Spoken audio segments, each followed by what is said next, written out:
part of our identity. They are embodiments of our cultural values. We are tolerant, and you are not. Or you will say the opposite.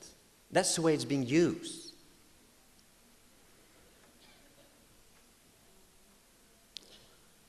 And that's why one of the reasons I'm making this distinction between what I call a legal social practice of tolerance and the virtue. Because there's a legal social practice. Yes, it is different. And if you make that your own cultural value, if it's becoming part of yourself, of your identity, well, yes, then we are definitely different. And that means that the other is definitely not tolerant.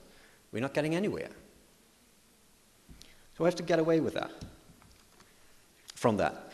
I read this morning in a newspaper, there was an interview with me, and that I apparently said that there was the heading, tolerance means to accept and respect religious differences. Now, I cannot really remember I said that, but the journalist I trust her integrity, so I must have said it. The reason I was rereading this line, I said, okay, well, that really sounds nice and stuff, but that's not the issue, right? That's not the problem. Everyone will agree with that. Everyone will agree, even this Wilders guy, my parliamentarian, I'm sorry to say, he will say, yes, I accept religious differences. He does. That's not the point. The point is, when the differences are so great that we have reached the limit of toleration. That's the point.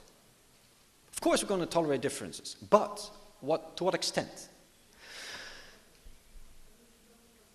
The intolerance that then comes, you say, I'm not going to tolerate. You're going now too far. Yes, I tolerate the difference, but here's the line. That's when that kind of intolerance is expressed by means of criticism. Now, and that's the issue. When does criticism become abusive? The issue is criticism.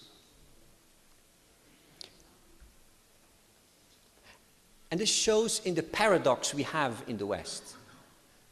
Most Muslims living in the West will agree that they enjoy perhaps even more religious freedom than they will have in their home countries. They do. It's very interesting. And at the same time, they suffer more criticism of their Islam than they will ever have in their home countries. The issue is criticism.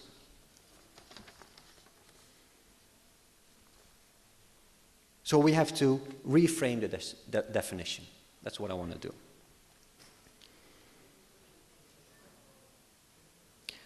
The tolerance we speak of, or we should speak of in these times, the tolerance that we need as a solution for these times, is not about accepting differences. Accepting differences is a passive attitude. You're sitting on the couch, you're just accepting it. No. The tolerance we need now is to accept criticism. You have to accept criticism. And the criticism will mostly be about issues that are essential to you. To what extent are you willing to accept that kind of criticism? Now, this demands an active attitude.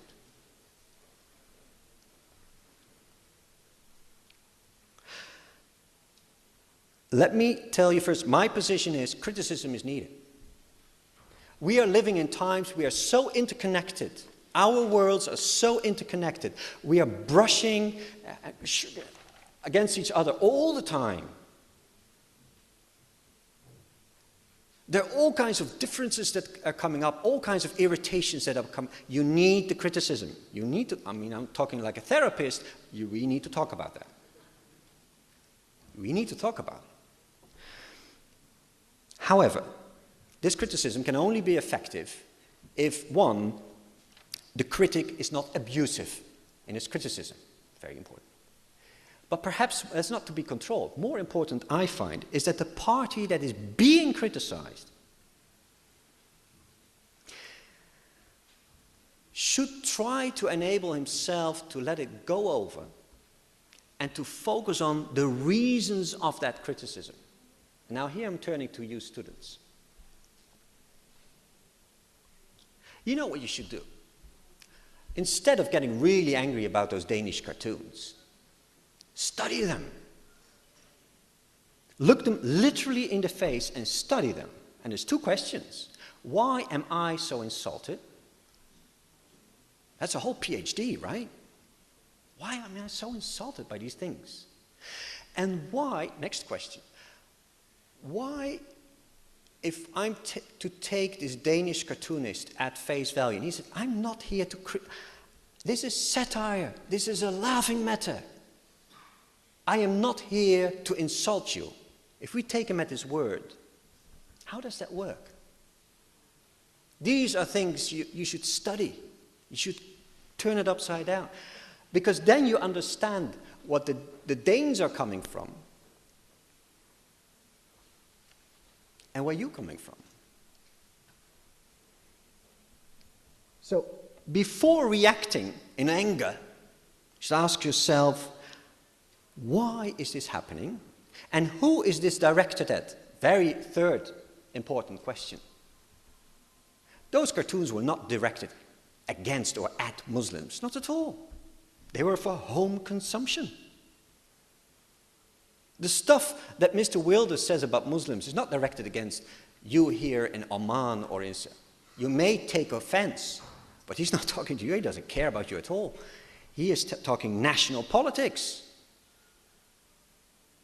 It's a different ballgame. It's very interesting. When he issued this film of his, Fitna, it's not worth looking at. Don't even do it. It was and the whole Muslim world got hyped up in anger. And it was Dutch Muslim organizations started to knock on doors of Iranian embassies and Egyptian embassies. They actually went to Egypt, said, please, guys, don't get hyped up. This is our problem. This funny guy is our funny guy. He's talking to us. Let us deal with this. You're making things much worse. And that's a way of looking at it. They were dealing with the criticism, and they had some very interesting way of dealing with it and bouncing the ball back at him. They did.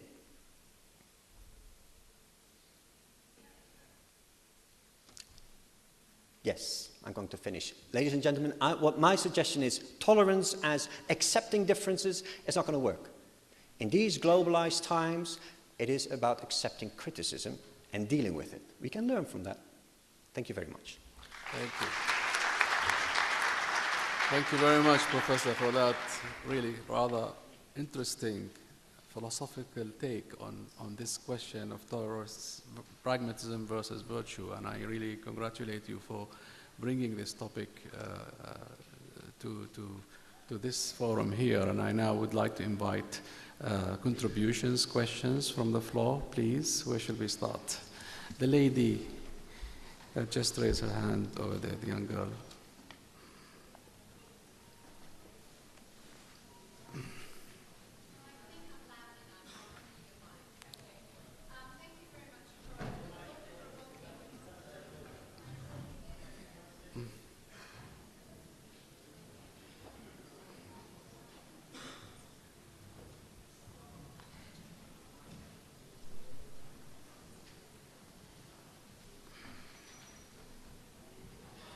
Thank you very much for your presentation, and it was really thought-provoking. And I remember your very similar in context, though, presentation last year, different very much in the information you provided last year. It was really, really thought-provoking. However, the question comes back to me.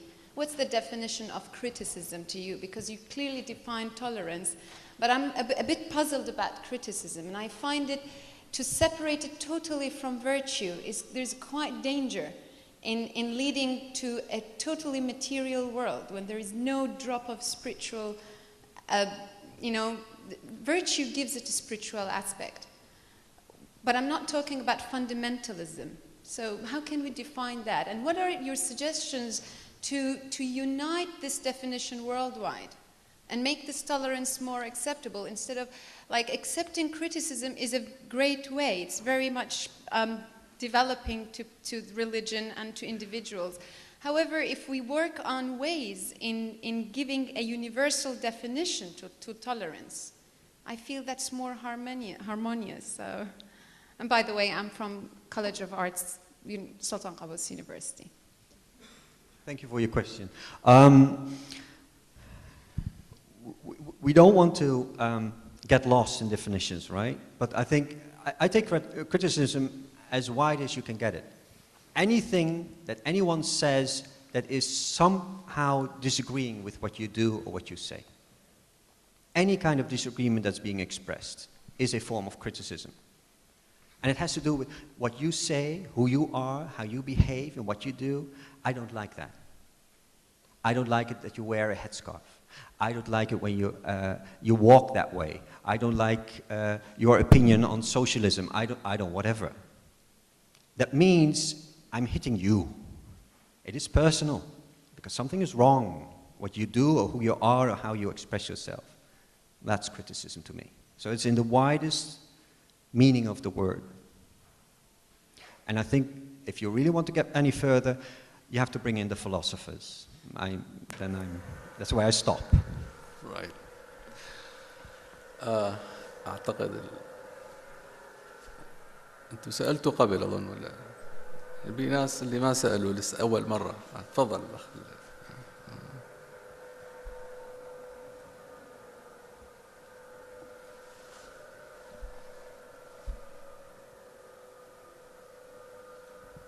السلام عليكم. صالح البوسعيدي كلية التربية. في التقرير الذي يعني رفعته السفارة الأمريكية في السلطنة هنا في سنة 2009 عن حقوق الإنسان في السلطنة، يعني لفت نظري أنها أشارت إلى رسم كرتوني طبعا في جريدة الوطن، واعتبرت هذا الرسم مسيء أو معادي للسامية. فأنا أريد أفهم يعني لماذا يعتبر رسم في جريدة معادي للسامية ويرفع، في حين على أن رسوم كرتونية تسيء إلى المسلمين جميعا، يعني يعتبر يعني يفترض أن نتقبلها وما نتكلم عنها. شكرا. Yeah, it's still on, right? Those are the difficult cases. Now we're getting into the practice, right? How do you deal with that? And the question, and the main question is why? Why do they do that? Why? What is the reason for doing those kind of things? What I'm suggesting is, for a lot of people, literally intolerable, because what I'm suggesting is to set aside these personal feelings of being very insulted and hurt. And going back to the question you first asked, is why? And actually, you should go up to them and say, why are you doing this? That's most of the funny things I've met. If you're face to face with these people, say, why do you do this? You don't like me? What's the problem? Things are very easily solved. But if you get stuck in this feeling of insult, it's not working. For instance, what is happening right now in this, again, and that's how I use the chair, is the new developments in Holland. And they are, this party obviously is genuinely concerned with Islam and Muslims.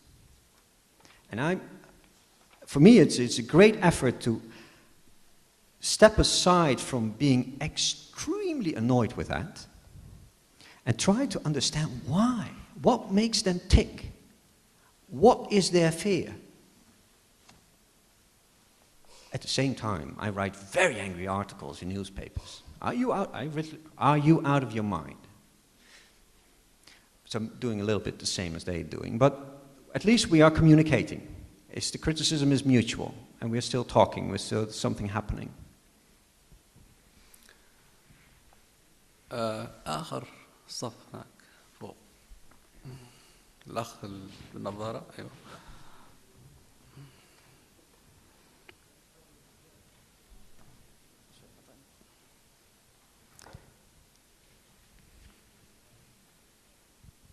السلام عليكم. نشكر البروفيسور بيرغر على محاضراته القيمة.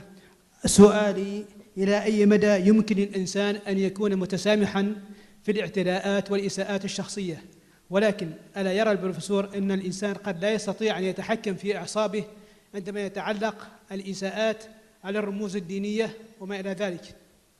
سؤالي الآخر: إلى أي مدى تتقاطع كلمتي التسامح مع الكرامة؟ وألا يرى البروفيسور أن التسامح في بعض الأحيان قد يفسر من قبل الطرف الآخر على أنه جبن وليس انتصارا؟ Thank you. ممكن تعرف نفسك؟ عبد العزيز الخروصي من هيئة الوثائق والمحفوظات الوطنية. شكرا. You raise a very important point. Is Karam, you mean dignity, right? And that's a very important point.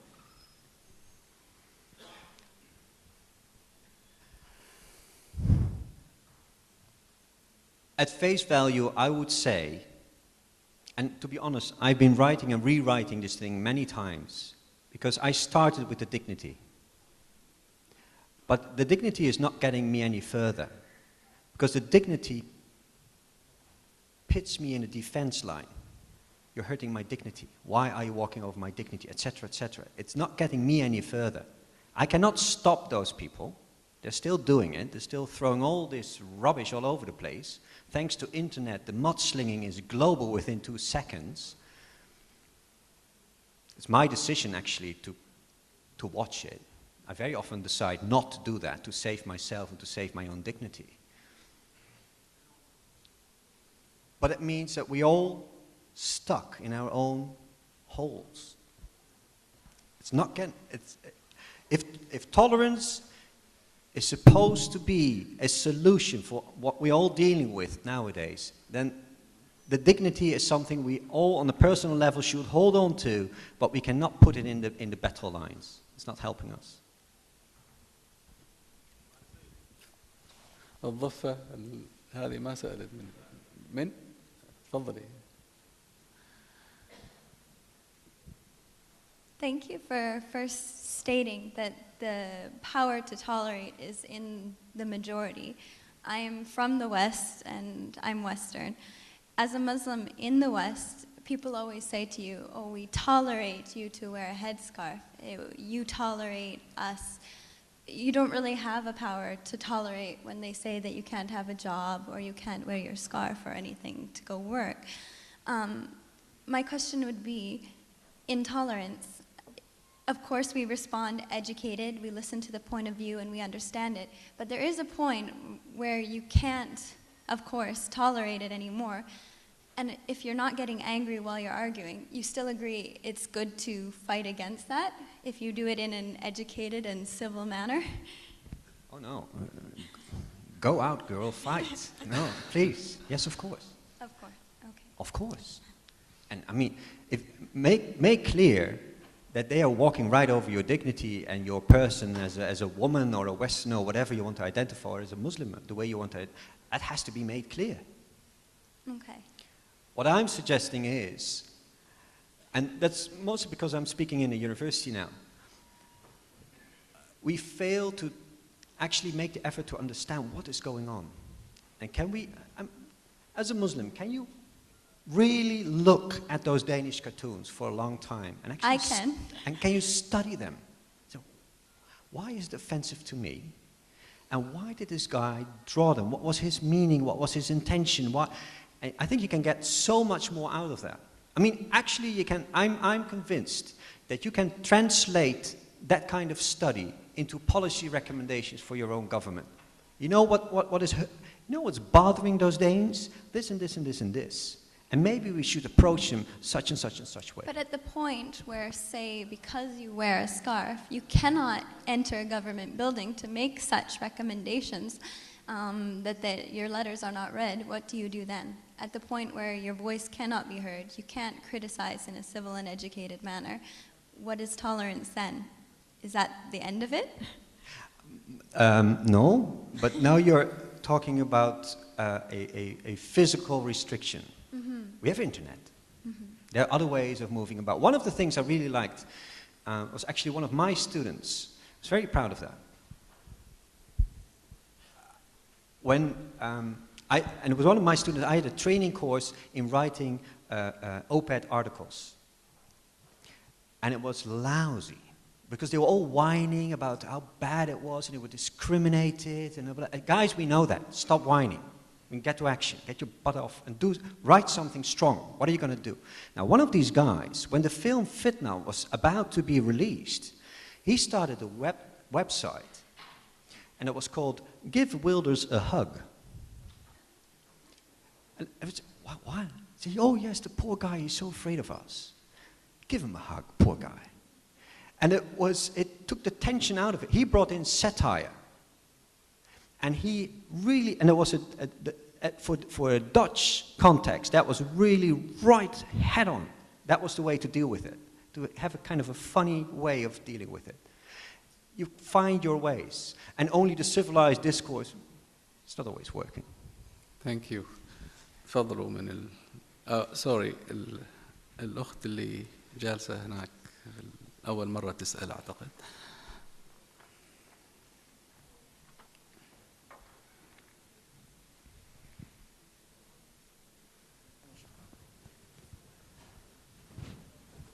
No. Not working?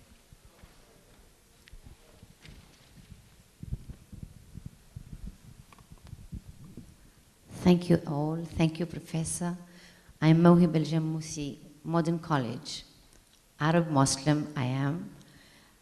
And I have had to go through all this in terms of my reaction, my instinctive reaction to the attack from the other.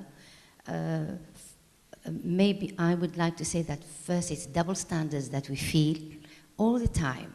All the time it's double standards, as has been mentioned before. And second, ignorance of what we are, of what our culture is, of what our religion says. And the diversity in religion. I'm not wearing a scarf. I'm an Arab Muslim. I'm not wearing the scarf. I've never worn it, and I don't feel the need to wear it, but I have total respect and regard for all women who do. All women who want to cover what they wish to cover. Now, I find that the best reaction to intolerance from the other is to feel that it is not my dignity that is being attacked. I am not being humiliated by the other's ignorant attack, but it is the other who is being humiliating himself. He is losing dignity by attacking without knowledge of what my religion says or what I am. So I do not feel at all humiliated when attacked by the other. And I find your idea of satire very amusing, reminding me of somebody saying, when I meet somebody and I say hello and smile, and the other doesn't smile, I give him or her 2 smiles, one for him, one the one I'm supposed to give, and one the one he is supposed to give. Satire is absolutely great. And I think that humor, satire, is universal and can be understood by all. And indeed, when we encounter people who attack us so viciously, so violently, the best way to do it is using these weapons and also using the other's weapons in terms of the other claims. Rationality, arguments, we calmly use arguments. How much do you know? And if I may take the example when I'm told by feminists, and oh, you are an Arab Muslim, oh my God, you know, we feminists believe, and I say, no, don't believe all these things. I had so many rights as an owner of my own, as a property owner, long centuries before Western women had that right. So please don't sort of cry on my fate. There's not much to cry about because we all have had rights to fight for, you and us the same. Thank you very much. Thank you. Please. Do you have to make any particular comment? There's no comment to that. Thank you very much. Thank you very much. تفضل الأخ. We have probably 1 or 2 questions before we close. بسم الله الرحمن الرحيم. الدكتور محمد مسلم المهري، كلية العلوم التطبيقية بصلالة. شغال ولا مش شغال؟ لازم احطه. بسم الله. لا أعلم إذا كان كلامي يعني مطابق للدكتور ولا العهدة على المترجمة طبعا، إن كانت ضللتني إلى جانب آخر. المهم هنا أن نحن نتكلم عن التسامح في الجانب أو بالجانب الآخر. لماذا لا يكون التسامح من جانبكم أنتم أكثر من جانبنا نحن؟ كونكم أنتم الأقوى، أنتم الأعلم، أنتم الذين تقودون الحضارة. هذا جانب. الجانب الأهم من ذلك كله أنه ما معنى أن نستمع للآخر؟ من يستمع للآخر؟ أن نحن نستمع لكم أن أنتم تستمعون لنا. هذه إشكالية أيضا. هل النظام أو الانتخاب أو الديمقراطية التي تروجون لها في بلادنا هي نوع من أنواع التسامح؟ بمعنى مثلا هل الذي ينتخب على كراسي البرلمان يعلم إيش معنى التسامح؟ أم أنه يطلق العنان للمنتخبين يفعلون ما يشاءون ثم بعد ذلك يقال لنا يجب نحن أن نتسامح؟ أنا معك. الرسام الذي رسم أو كتب الكاريكاتير نحن الذين روجناه، نحن الذين قدمناه، نحن الذين جعلناه مشهور على مستوى العالم. نحن بالطريقة الهوجاء التي استخدمنا أو استعملناها تجاه هذه الأشياء نحن الذين فتحنا الأبواب. وهذا أمر أتمنى دائما وأبدا أن العالم العربي والإسلامي بشكل عام أو أي مسلم في أي بلاد الدنيا أنه أي شخص أراد أن يتطاول على الأديان أو يتطاول على هذه المعتقدات أو هذه الحضارة أنه لا يرفع له رأس وأن لا يسجل الإنترنت وكذلك في وسائل الإعلام. أنتم محقون فيما تقولون، لكن هل الديمقراطية التي أنتم الآن تنشرونها عندنا نحن هل هذا نوع من التسامح؟ الواقع الذي نعيشه باسم الديمقراطية الموجودة، المعايير التي يقال هذا أسكت وهذا تحدث الآن تحدث هذا يتكلم، هل هذا تسامح؟ أنا حقيقة لا أعرف ما معنى التسامح إذا كان بهذه الطريقة. شكرا. Thank you.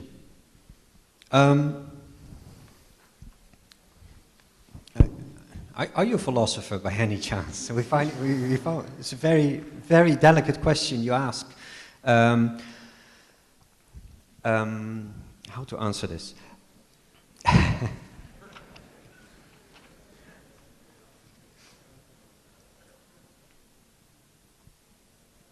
First, I'm going to start with your last question. Within a democracy, how this kind of tasamuh, how it is being regulated. And one of the things, and I think I'm going to generalize, but that the Arab world, if I'm going to use that word, very often fails to realize is that the result, and perhaps the disadvantage, of this democratic system that we have is that everyone can speak out with all voices. And the bottom line is that this kind of talk, including criticism, is fundamental to our societies. We have to talk and criticize and verbally fight in order to get it all out of a system and get to the next stage. That's very essential part of our system. Very often, especially to Arab friends, very hard to explain. So why is no one saying anything? Well, a lot of people are saying anything. Why is the government saying anything? Well, the government is the first who is supposed to shut up. Government will be silent and have all those kids play around, fight their fights, and come to the next stage, because society is ours, it's not the government's. That's the way it is being constructed. Then secondly,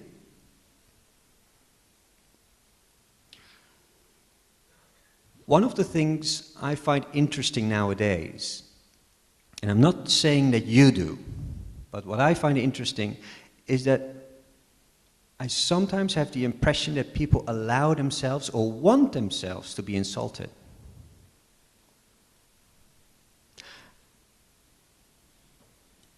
Why do you let yourself be insulted? Why do you read it? Why do you watch it? Why do you look at it?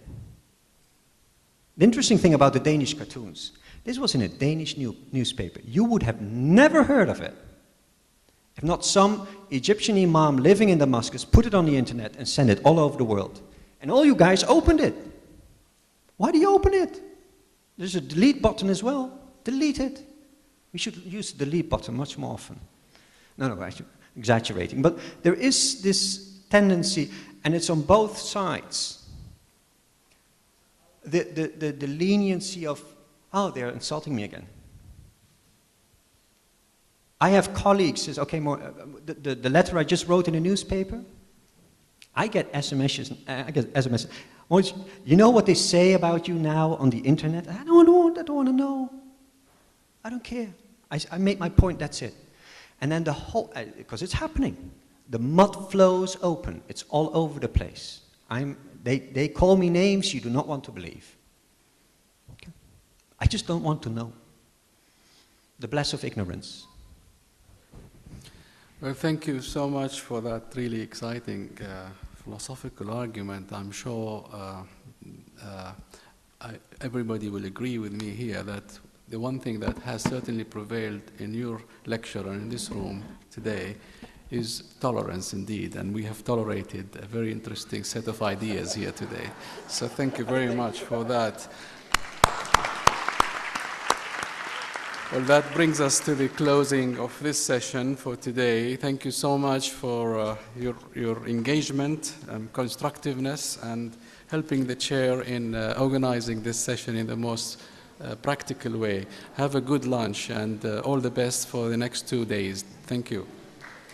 إذن نشكر معالي السيد بدر بن حمد البوسعيدي أمين عام وزارة الخارجية الذي ترأس هذه الجلسة، ونشكر أيضا مقرر الجلسة سعادة حبيب بن محمد أريامي أمين عام مركز السلطان قابوس للثقافة الإسلامية، ونشكر حضوركم وننوه ونذكر بأنه غدا إن شاء الله ستكون الجلسة الثانية والتي سيترأسها معالي الدكتور أحمد بن محمد السعيدي وزير الصحة، وسيكون مقرر الجلسة سعادة الدكتور هلال بن علي الهنائي أمين عام مجلس البحث العلمي، وستحمل عنوان الدراسات الشرقية والعلاقات الدولية والعلوم التطبيقية. شكرا لكم.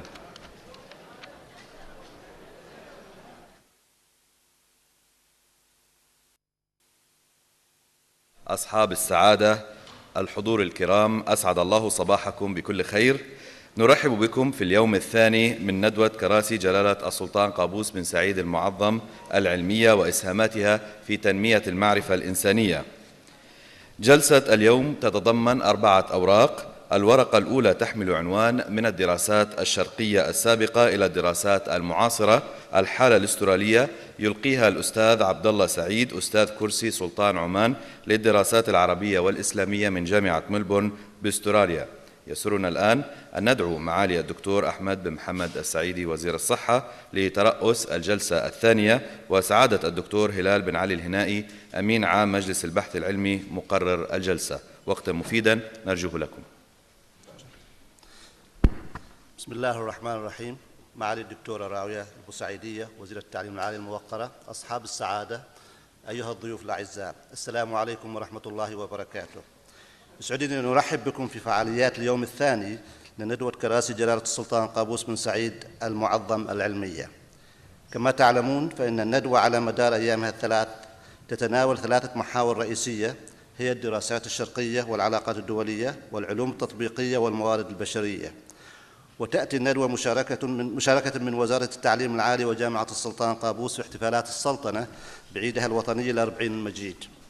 تهدف الندوة إلى التعريف بالدور الحضاري الذي تقدمه السلطنة في تنمية المعرفة الإنسانية بإلهام من جلالته حفظه الله ورعاه، وإبراز أهداف وأدوار وإسهامات الكراسي العلمية في دعم الدراسات العلمية والبحثية وتشجيعها، إلى جانب إبراز دور السلطنة في التقريب بين الثقافات العربية والثقافات الأخرى والتلاقي الحضاري بين الشعوب وصولاً إلى حوار حضاري بناء.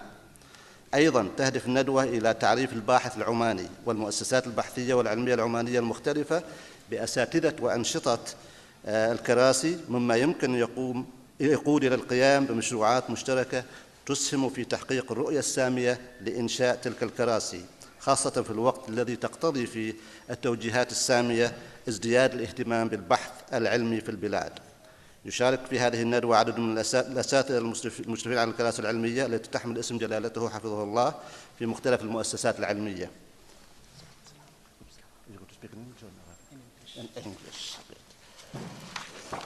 And it gives me great pleasure to introduce the first speaker, who is Professor Abdullah Saeed, who has his PhD in Islamic Studies and a master's degree in Applied Linguistics from the University of Melbourne, Australia.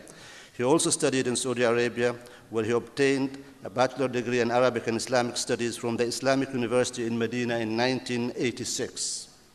Dr. Saeed's extensive research has included contribution to 12 books and numerous journal articles and encyclopedia entries.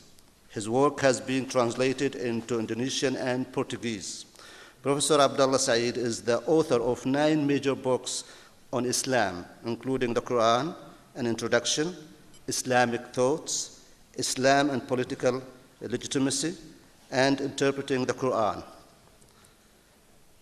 This eminent scholar, primary research interest is Islamic law and its interpretation. Professor Saeed is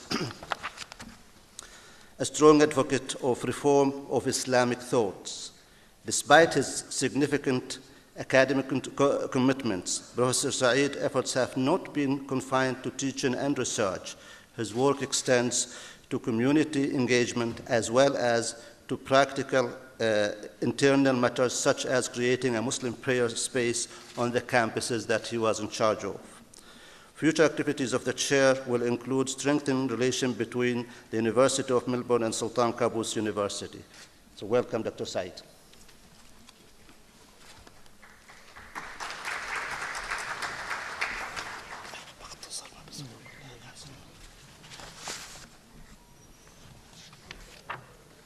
Could I please just remind the audience to either switch your mobiles off or put them in silence? It will be very disturbing if we hear any of them. So please, those who forgot to do it before Professor Saeed starts.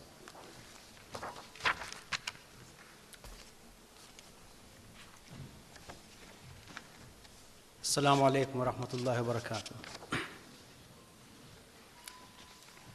I thank Your Excellency for this very generous introduction. Your Excellencies, distinguished guests, ladies and gentlemen, may I begin by expressing my personal gratitude to His Majesty Sultan Qaboos bin Saeed and Omani people for creating the chairs which many of us hold. These chairs have boosted the disciplines in which we work, and my sense is these chairs can also be a very good vehicle for promoting the beautiful Omani culture which we have here in other parts of the world. Anyone who looks at Muscat and the people, even at a very superficial level, would find the significant differences that exist between the culture here and the culture in many parts of the Muslim world, including the region here.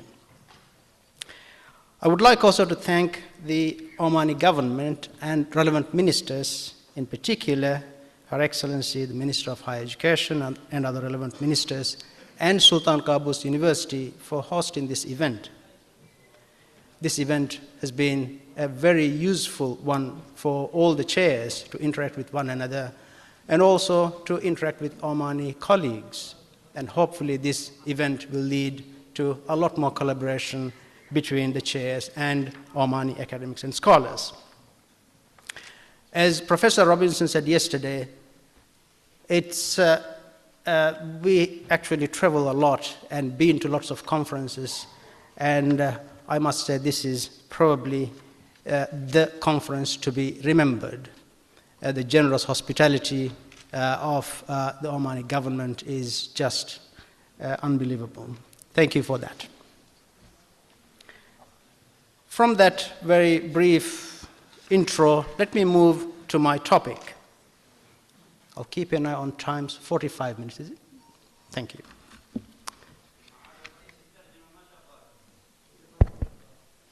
So the tarjama is not happening.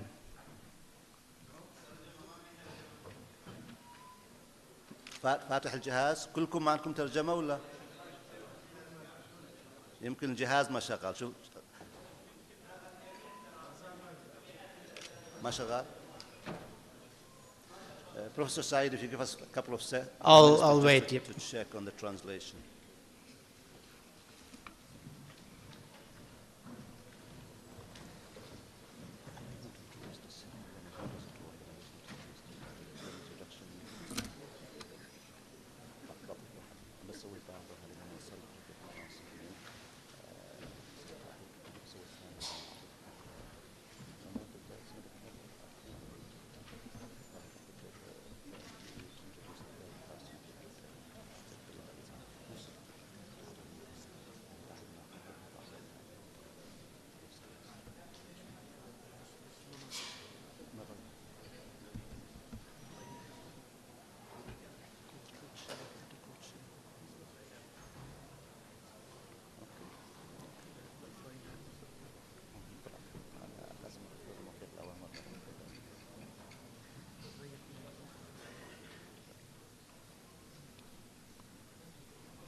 Probably we'll start. No? If you give them a couple of minutes, please. Sure. Another couple of minutes. Another couple of minutes, that's okay.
هل ممكن نعرف من الحضور كم اللي ما يتكلموا اللغة الإنجليزية؟ ارفعوا أصابعكم عشان ما نطول زيادة.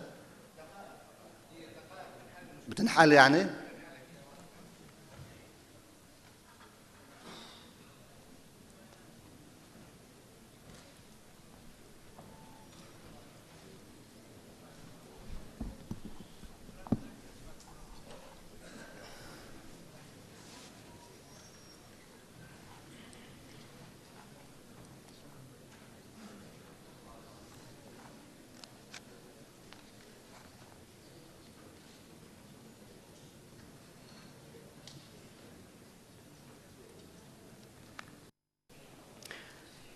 Well, my topic is from early Oriental studies to contemporary scholarship, with particular focus on Islam in Australia. I have a very modest objective. First, I would like to provide an overview of the emergence of recent interest, by that I mean 20th century interest in Islam in Australia. I would like to demonstrate very briefly that the anti-Islam discourse that developed in Europe from the 11th century onwards has relatively few roots in Australian academia. And also to demonstrate very briefly the development of the development of Islamic studies is deeply connected to practical needs in Australia. These can be strategic, political, economic, or social. And thus, Islamic studies in Australia has a rather pragmatic approach to things. And also to demonstrate that Islamic studies is more a collaborative effort between Muslims and non-Muslims, Muslim academics, non-Muslim academics, which helps minimize the impact of the anti-Islam discourse. Finally, I would like to mention a few things about the role of the Sultan of Oman chair in the development of Islamic studies, and probably make reference to some of the opportunities that may be available. The presentation is not about my current research. My current research focuses on things like interpreting the Quran today, text and context in contemporary Islamic thought, and very practical issues and challenges that Muslims in the West, in Australia, actually face, and how we can think about those problems and how can we deal with those problems. That's my area of research. But I chose this particular topic for this audience because this is, although this is not my first time speaking to an Omani audience, I thought it's important to say something on this topic.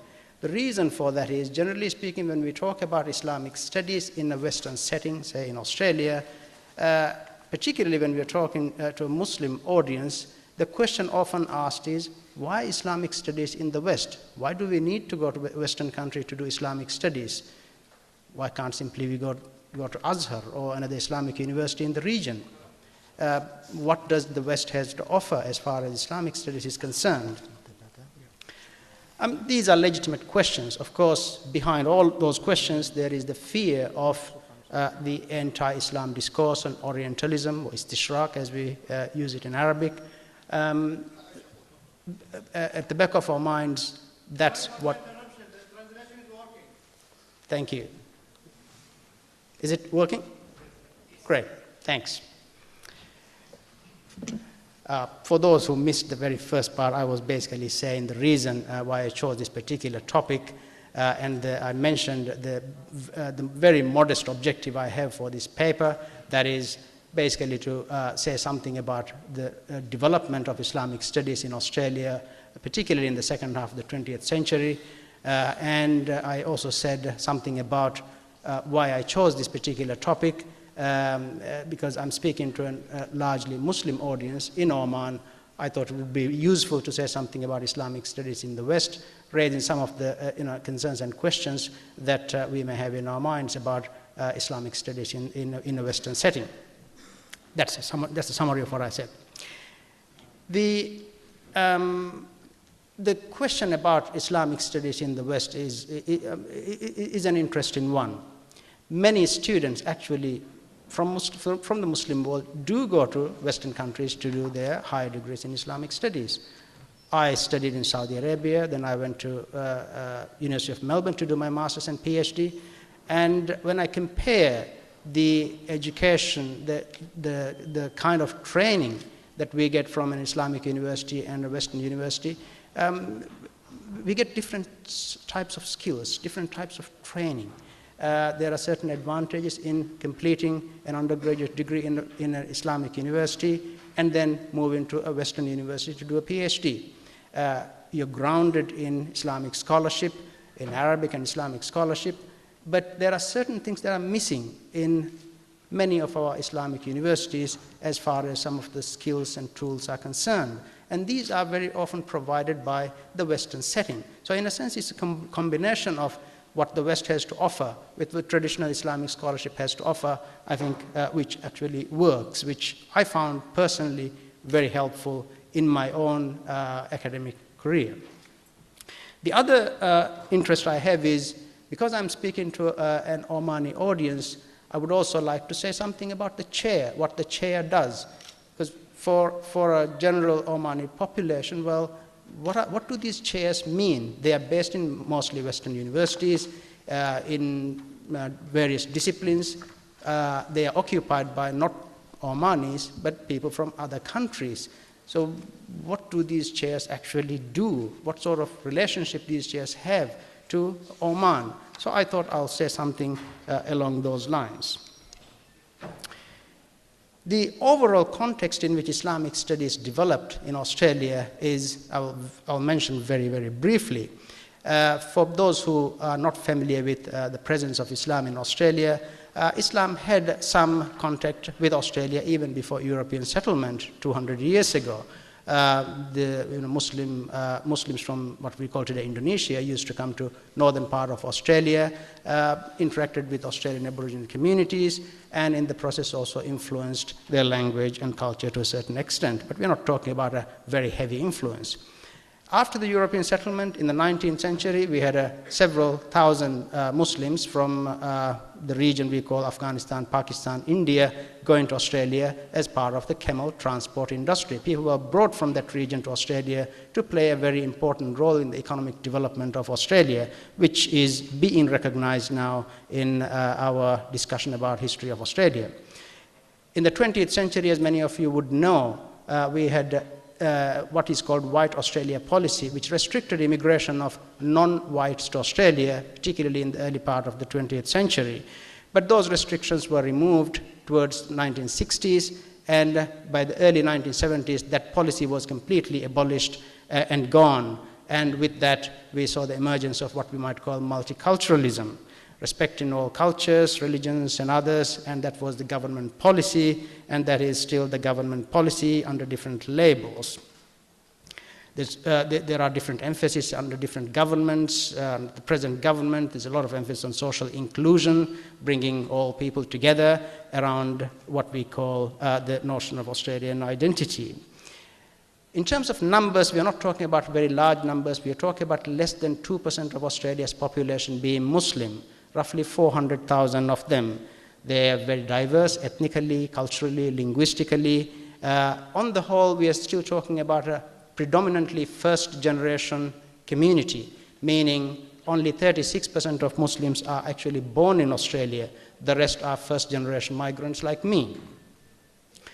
And generally speaking, we are also looking at a community that is still struggling a bit. When you look at statistics, you'll find roughly 50% of the Muslims in Australia are classified as quote-unquote working class. But over the last 30 to 40 years, a lot of work has been done in relation to community building. There are over 100 plus mosques. There are 35 Islamic schools. These are schools funded by the Australian government, which are part of the faith-based education system, which teach the standard curriculum of the state. In addition to that, Islamic religious education, Arabic or any other Islamic language would be taught. They're all funded by the government. It's a strange concept, Australian government funding Islamic schools, but that's the reality. Thousands of students actually study in these schools, primary, secondary, and so forth. Many Islamic societies have been created. The Imams' councils are being created. We are looking at now second-generation leadership emerging, students going through the universities and taking up important community positions. We are also looking at the development of Islamic studies scholarship at university level, undergraduate and postgraduate, and quite a lot of discussions now are happening on the training of future leaders, religious leaders, community leaders. That is the broad context in which, the Muslim context in which Islamic studies is happening. But of course, Islamic studies in Australia is not just about Muslims. Islamic studies in Australia is also about Muslims and non-Muslims, the relationship between them, the harmony that we are talking about, the understanding that we have been talking about over the last so many years.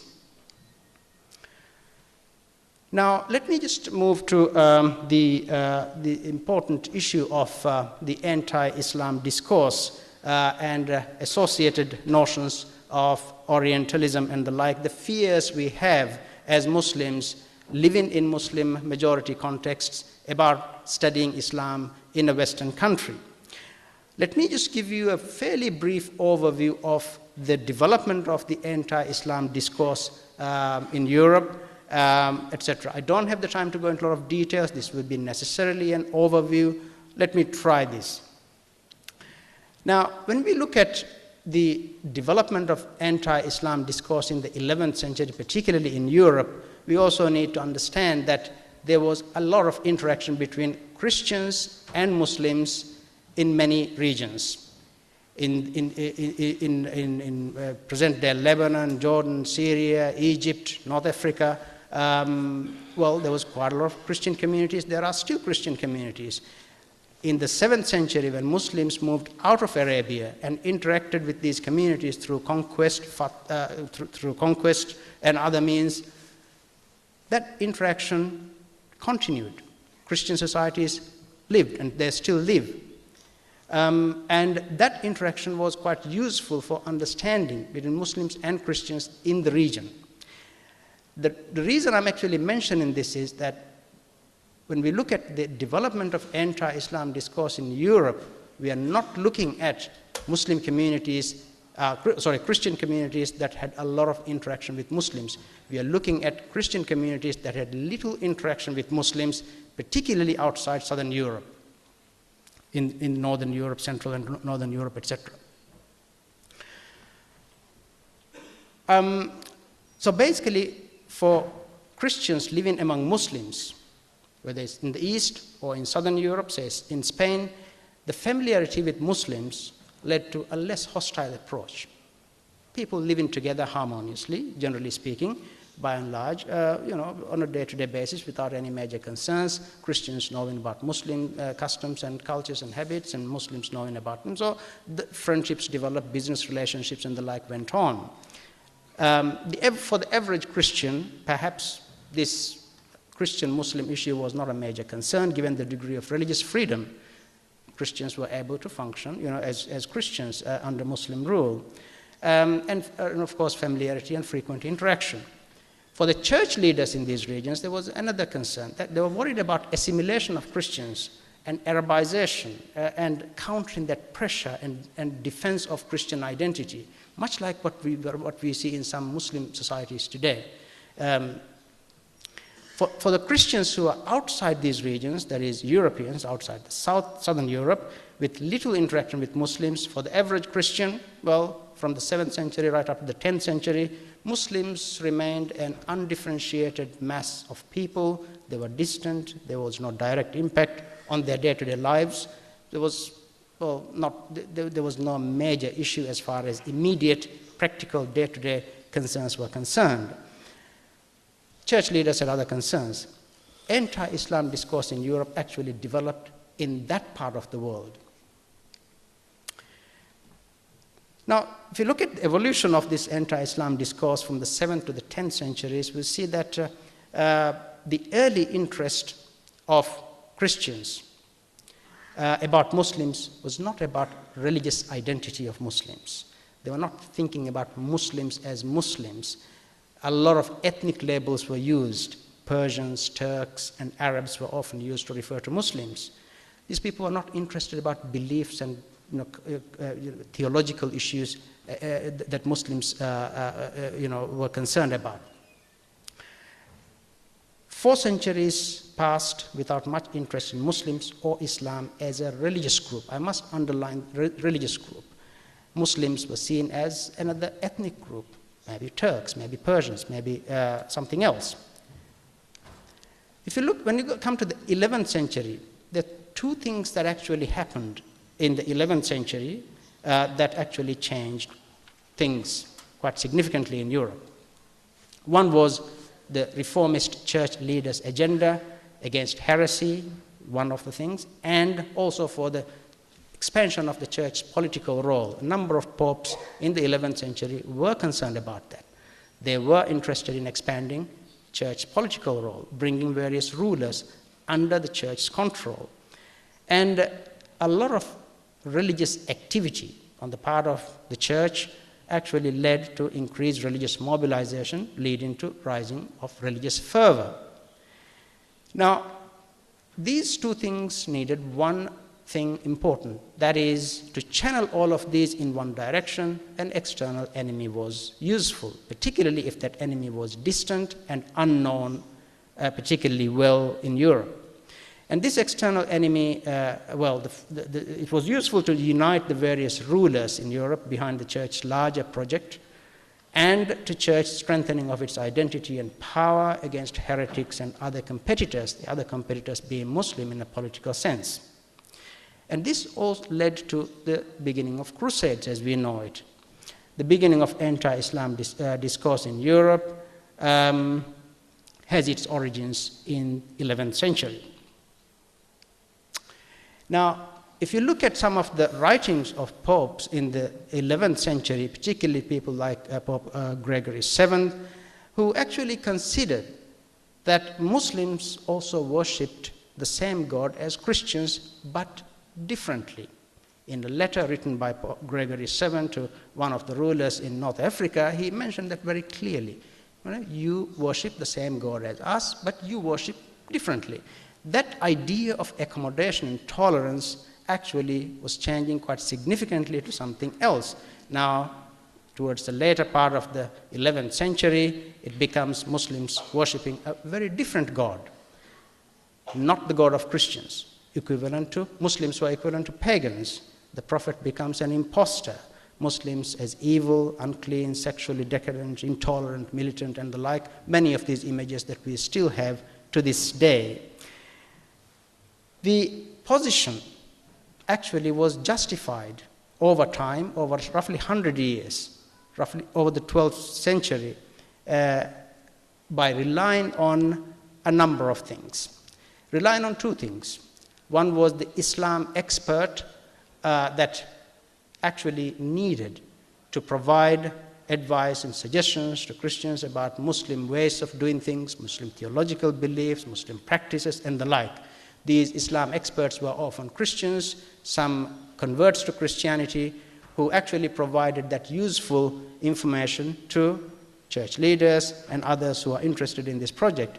The other element that helped develop this discourse is systematic search for images, narratives, and reconstruction of historical events, particularly relying on Christian apocalyptic literature or end-of-time literature. All of them actually helped shape this view about the Muslims and Islam in the way I just explained a minute or so ago. Once fully formed, this particular view of Muslims and Islam remained part of a general European vision of Islam for a long time to come.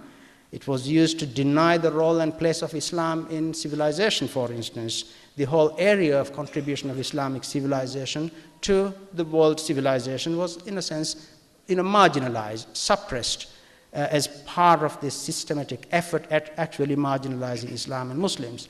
And this particular view functioned side by side with a more positive view of Islam, which was not so common. Now, this is a very brief overview of some of these developments. I thought I'll summarize that in this format.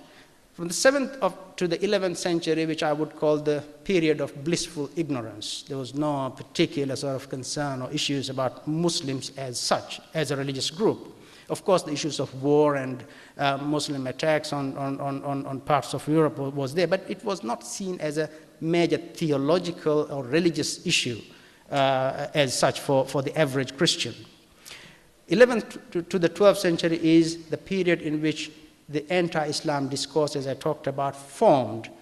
For instance, in the 12th century, we had the first Latin translation of the Quran by someone called Robert of Catton. From the 14th, 15th century was the consolidation of the anti-Islam discourse, relying on historical narratives, images, and others. The discourse was fully formed. In the 14th century, there's quite a bit of literature on Christian denunciations of the Quran, systematic works, polemical works. 15th century, we had Castilian translation of the Quran in Spain.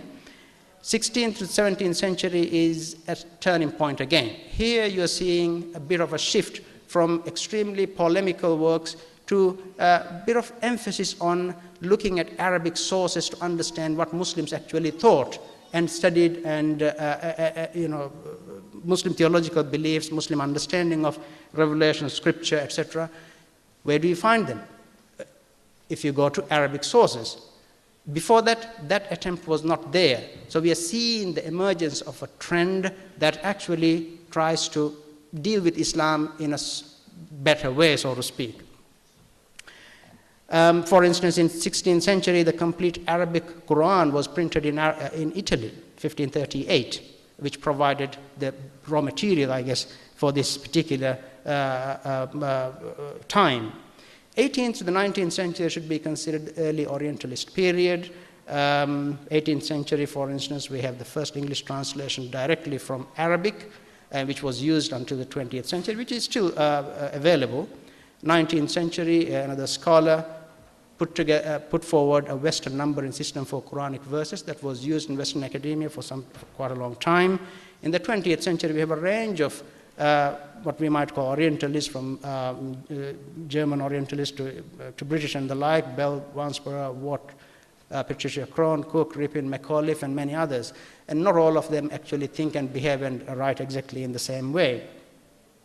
And the 20th and 21st century should be the period which we might refer to as the collaboration between Muslim and non-Muslim scholars in Western settings. And that is quite common in Western universities today. If you look at the chairs that are here, most of them are based in Western universities, and they have extensive involvement in the development of Islamic studies and the like. Well, from that very brief overview, let me just come to the Australian scene. Well, Australia's interest in Islam was relatively recent as an academic pursuit. Australia looked at, although it was physically based in or close to Asia, it looked at Asia in a slightly different way. It looked at Asia from a Western perspective. Although physically based there, the outlook in Australia as far as Asia was concerned was from a Western perspective. And generally speaking, the focus was not on all of Asia. Well, large parts of Asia is Muslim, but Australia's focus was primarily on two countries, China and Japan, mostly. There were, in terms of the outlook of Australians as far as Asia is concerned, the outlook that dominated in Europe about Asia also dominated, for instance, Asians being different, exotic, perhaps despotic, homogeneous, undifferentiated mass, perhaps rich, but inferior to the West. Those kinds of images were very much there in the 19th and early 20th century in Australia. There was not much interest in the Middle East as such, or Islam, or Arabic, until early 1960s. In fact, it was, I think, University of Melbourne, where I teach, which offered Arabic for the first time in 1961.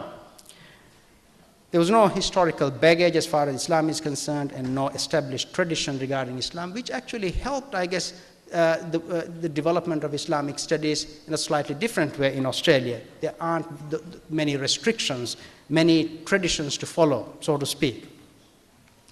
From the 1960s to the 1990s, we are talking about moving from the Oriental studies interest in Australian academia, particularly universities like Sydney University, Melbourne University, and also Australian National University. From Oriental studies, understanding and learning Oriental languages and the like, to what is called Asian studies. This, again, I guess this is pretty much a re-emphasis on what Australia saw as important as far as Asia or the region is concerned, Asian studies. The change of focus was very much was visible in the 1970s. There was a lot of focus on learning Asian languages, Chinese, Japanese in particular, familiarization with Asian cultures, again these two predominantly, utilizing Asia as a market for Australia's goods. I mean, this idea of Asian studies still dominates. The government, for instance, former Prime Minister Paul Keating, who's worked very hard to promote the idea of Asian studies and internationalization which equals to understanding Asia, was quite dominant for some time. Universities undertook courses and funding for language teaching was produced by the government. Learning about Asia, internationalization as learning about Asia was pretty widespread in the universities. But no one was sure about the place of Islam or Arabic in this exercise. There was no debate on whether Arabic fitted well within the Asian studies context, or internationalization as familiarization with Asia in that context. Arabic was there, but not quite there. Even at the same university where I'm teaching, we had discussions about where Arabic fitted. Is it a part of Asian language or something else? Somehow it was put as part of Asian languages, but the emphasis on Arabic was minimal compared to the emphasis on Chinese and Japanese. Very few universities had Arabic or Islam-related subjects. Melbourne offered in 1961. Sydney started offering subjects also along those lines in the 1960s onwards. Australian National University also had programs. And this was the case pretty much until the 1990s. But Australian interest in Islam comes from a slightly different direction.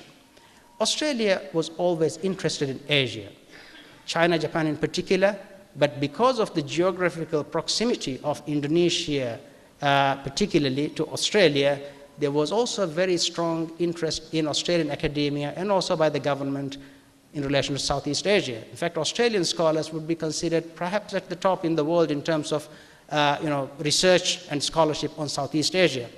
And Australian interest in Islam comes through that. Indonesia, Malaysia, and the like, these are Muslim majority countries, in particular Indonesia. And the Middle East comes very much later into the picture. There was another issue that was, I guess, bothering many Australian universities. If you look at the university where I'm teaching, Melbourne University, its charter doesn't allow it to actually offer a degree in one area only. It can offer degrees in all the disciplines it wants to, but one area was completely excluded. That is what is called divinity. Melbourne University is not allowed to offer a degree in divinity only. I mean, if you go back to 19th century, the debates between various Christian groups in the 19th century Australia, you can understand why that was the case. The universities or the government of the universities were not interested in getting theological debates affecting university curriculum and the like, so they excluded it completely. And they formed a separate college called Melbourne College of Divinity to handle that. So in a sense, universities, generally speaking, had that particular attitude as far as religion, Islam and things like that were concerned. But those of us who actually got into the university system managed somehow to actually get Islamic studies into the curriculum in a very clear sense. I remember in the 1990s developing an Islamic studies undergraduate major. We had Islam-related subjects, but not an Islamic studies program. But what I did was, with other colleagues, develop a major in Islamic studies with the label Islamic studies and offered that as part of the Bachelor of Arts program. Seemed to be fine. We are not, and the issue of divinity did not come into that.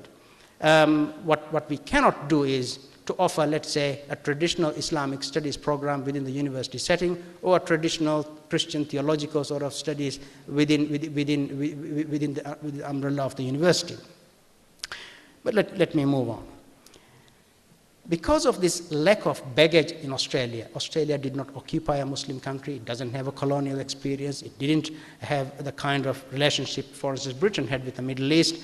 It was relatively free to explore, to do things differently, to introduce new things, to work its way through developing curriculum and the like as far as Islamic studies and Islam is concerned.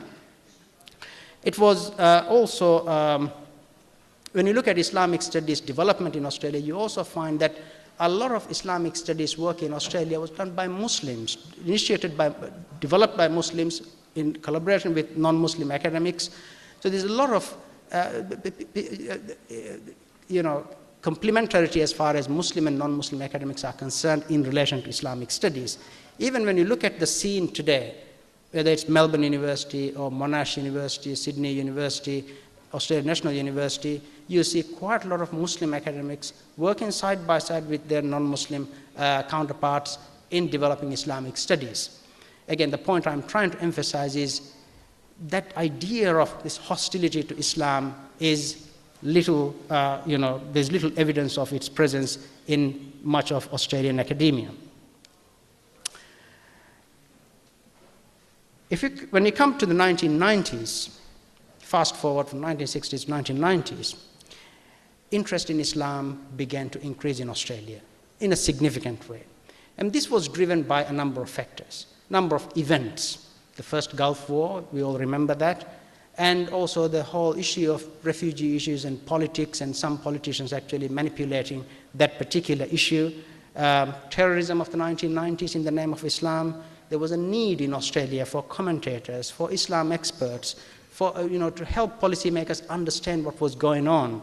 And that need to understand and dealing with immediate problems and concerns of the time actually led to a significant interest in Australia in relation to Islam. From 2001 onwards, slightly different set of related factors come into force.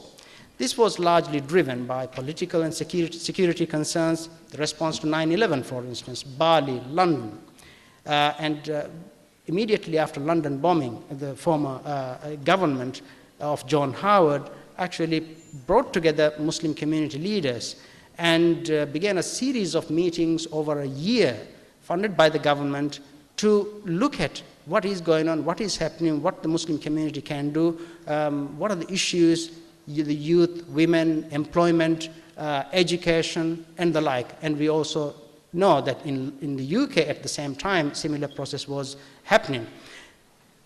And that particular set of activities led to a whole lot of policies as far as the government concerned. The government developed what is called a National Action Plan, a whole of government approach to deal with radicalization and counter-radicalization measures. Internal security was, of course, an obvious concern for the government. Maintaining social harmony was an important part of this. It's not just security, it's also social harmony. Muslims were affected badly after 9/11. The image of Islam, the daily bombardment of negative images about Islam, and in a sense, many Australians were asking questions about what is this thing called Islam? What's so wrong with Islam that is creating so many problems for us in the world? And the government wanted to actually stop that backlash, to do something about it, and introduce policies that would help the community. And many of the policies the government introduced at the time actually helped the community in a big way.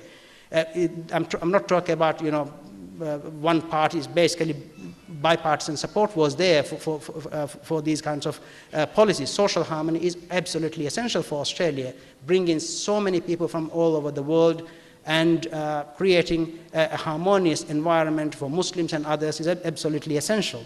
And engaging with Muslim youth, what can we do? What can the community do? What can the government do? What are the resources that the government can put in as far as the youth were concerned?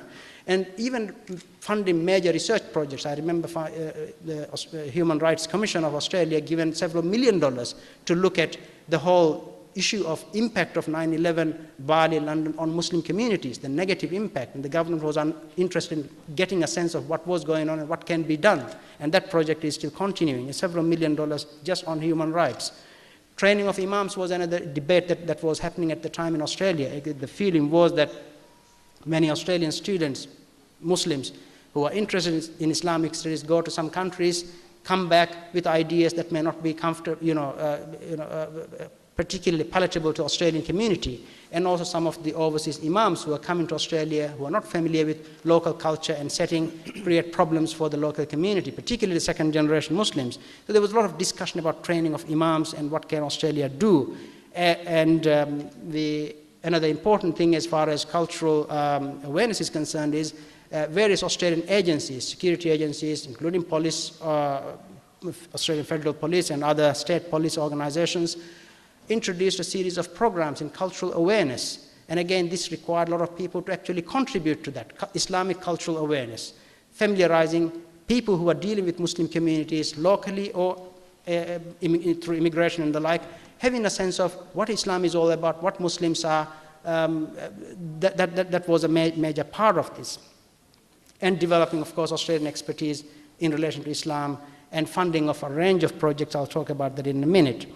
The other aspect is an economic one, which is that a large number of international students who are coming to Australia are also coming from Muslim majority countries, Muslim countries, Indonesia, Malaysia, now the Gulf region. We have quite a large number of students. And Australian universities were trying to tap into this resource, the government also facilitating that. So there's an economic dimension to this now. This led to a number of developments in universities. For instance, universities became more culturally aware, providing halal food, for instance, for Muslim students, and also attending to their religious needs, prayer spaces and the like. There's also the other issue that is the social issue, the Muslim community in Australia, which is not a temporary one, it is a permanent one.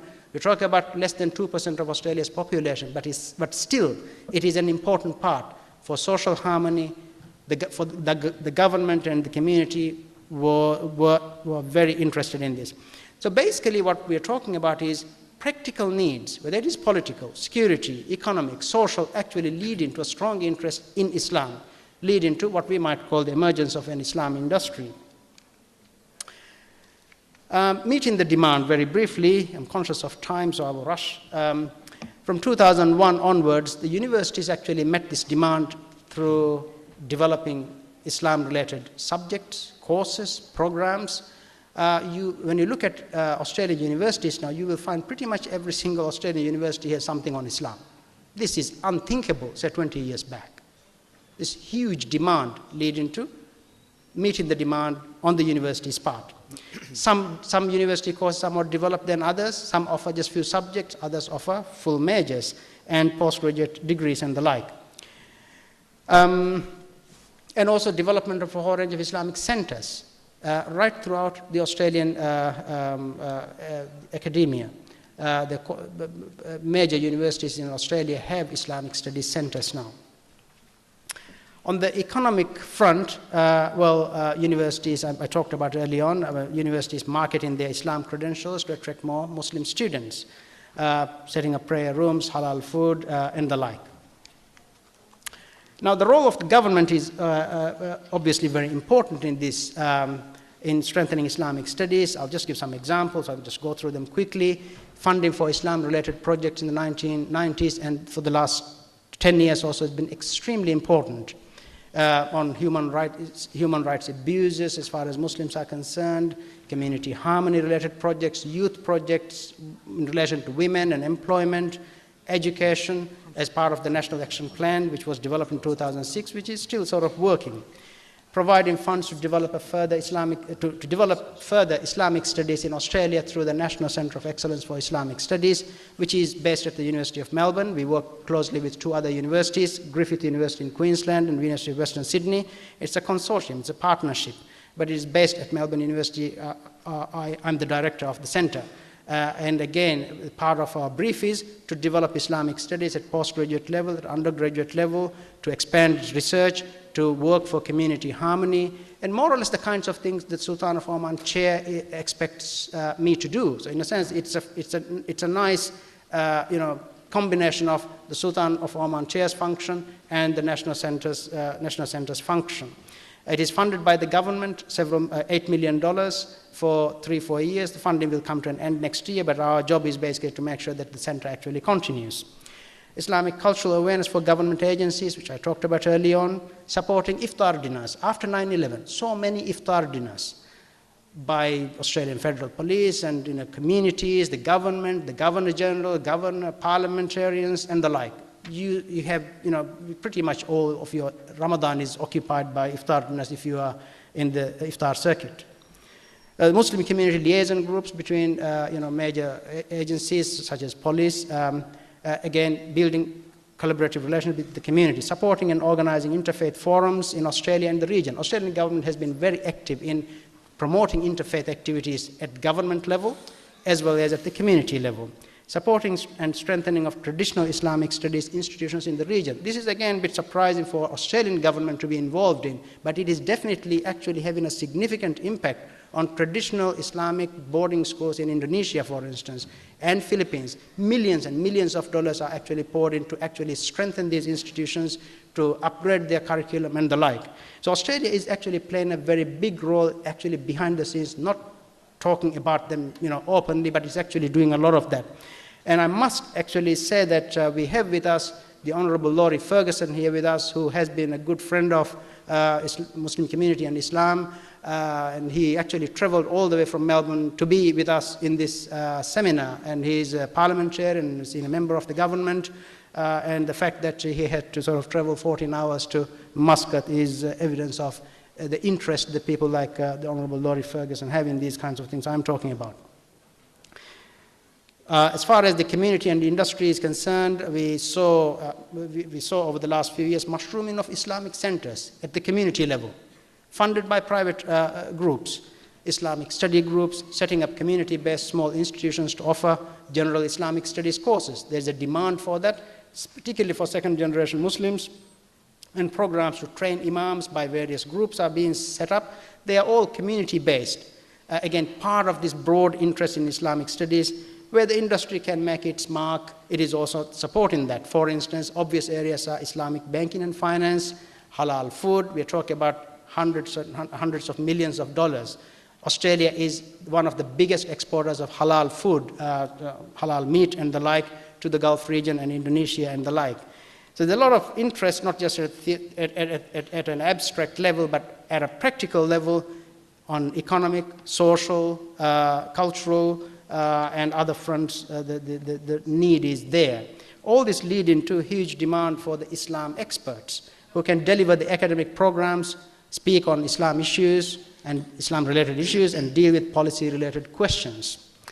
And also, it leads to an increase in courses throughout Australia as far as Islamic studies is concerned, and quantity of research projects, major research projects funded by millions of dollars, collaboration between Muslims and non-Muslims, courses and research, and also the increase in number of academic staff members right throughout Australian academia. Quite a lot of staff dealing with Islamic studies. They may be under anthropology, political science, history, philosophy, and the like, but they are contributing to Islamic studies. And all this actually helps in dealing with the stereotypical views of Islam that exists in various Western academic settings. Not very dominant, I should say, but still it helps in this regard. Muslim academics taking the leadership roles in collaborating with non-Muslim colleagues in developing Islamic studies. Of the few couple of minutes I have, let me just very briefly go through the role of Sultan of Oman Chair in Islamic studies. I'll just give some examples. One of the, Sultan of Oman Professor of Arab and Islamic Studies is probably one of the very few professorial positions in Islamic studies or related disciplines in Australia. So that itself actually helps raise the profile of the Islamic studies area. Of course, the raising of profile relates to activities of the chair too. As being the director of the National Center of Excellence for Islamic Studies also helps in this regard. As I said earlier on, the Sultan of Oman chair's functions and the director's functions are actually very similar. In a sense, they work together. We do quite a bit of work, much like any other center would do. We have teaching programs, we have research programs, we have very strong community engagement programs, nationally and internationally. We are also looking at offering a number of our subjects to students Australia-wide. Anyone who wants to do Islamic studies subjects can take them through Open Universities Australia. We are developing a series of subjects on that front. Supervising a whole range of research projects, including PhD projects, and research on contemporary Islamic issues, much like any other academic would do, and working with various government agencies, whether it is Department of Foreign Affairs and Immigration, on Islam-related projects. I do travel quite a bit for Department of Foreign Affairs, for instance, sending me to various countries, building relationships with the Australian Muslim community and the region, Indonesia, Philippines, Brunei, and the like. And that actually helps also cement the relationship between Australian Muslim community and the communities in the region. That also helps raise the profile of the chair.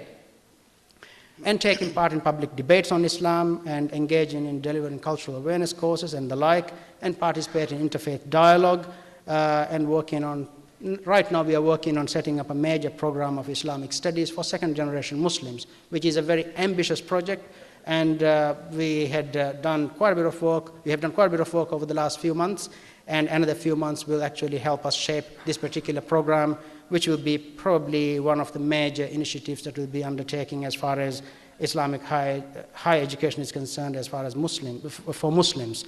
I could go on and on, but I must shut up, and thank you very much.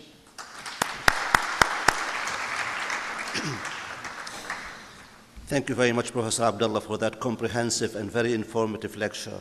I would point only one remark before we open the lecture for discussion.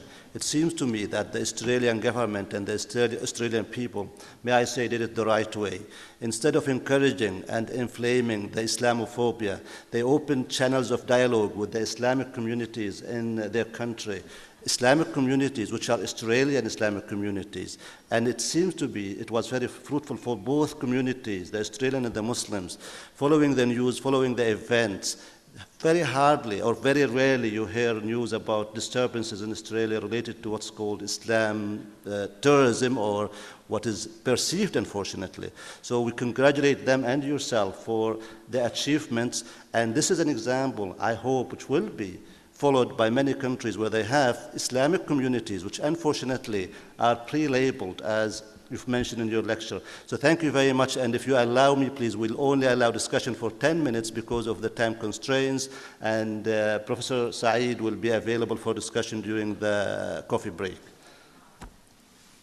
Please. If you introduce yourself and make your question to the point, please, and not repeating the lecture. Thank you very much.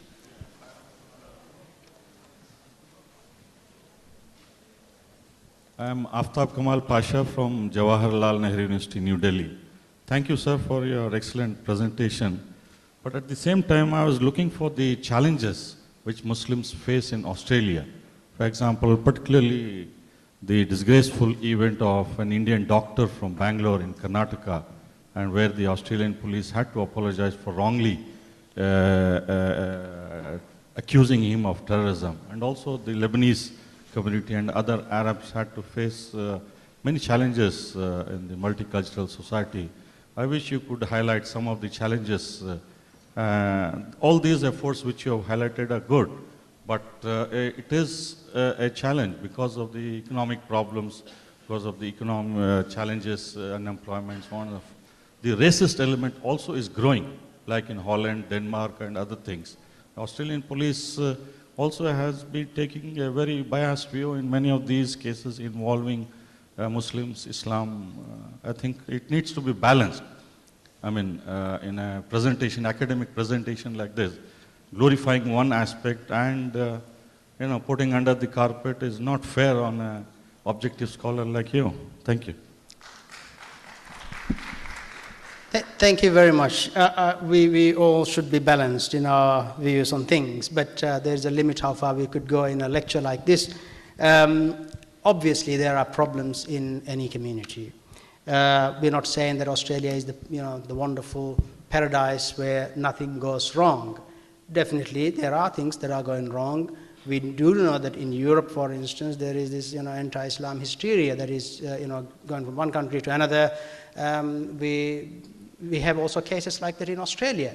But as someone who's been living there for the last 24 years or 25 years, I must say a lot of what you see in places like Europe, France, for instance, you don't actually see that in Australia. It doesn't mean that there aren't problems. We had, the colonial rights, for instance. These are, race-related rights.